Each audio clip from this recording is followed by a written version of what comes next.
পাওয়া আর হারানোর হিসেবটা কখনো মেলে না। কিছু না পাওয়ার কষ্টের চেয়ে পেয়ে হারানোর কষ্টই বেশি তীব্র।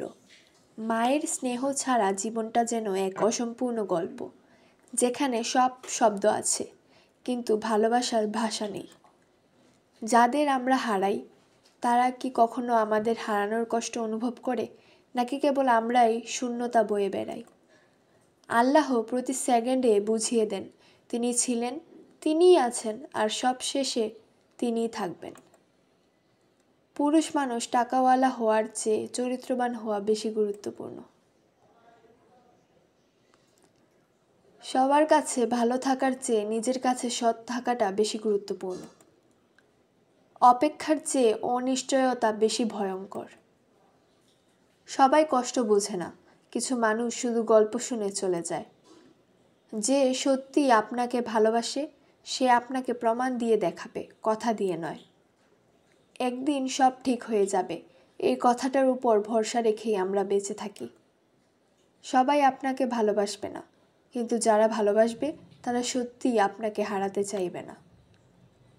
চুপচাপ থাকা মানে দুর্বলতা নয়, সব কথা বলার দরকার নেই বলেই চুপ থাকা।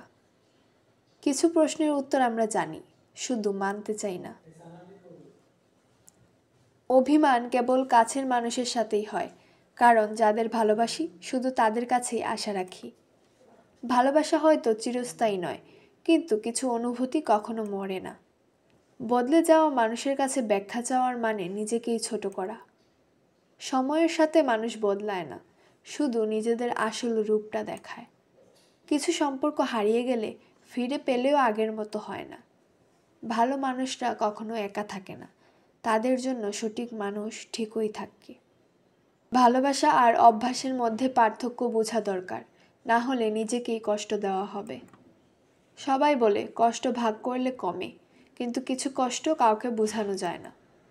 সুখ যদি টাকার উপর নির্ভর করত তাহলে ধনীরা সবসময় হাসি খুশি থাকতো। মিথ্যে সুখের চেয়ে কঠিন সত্য ভালো।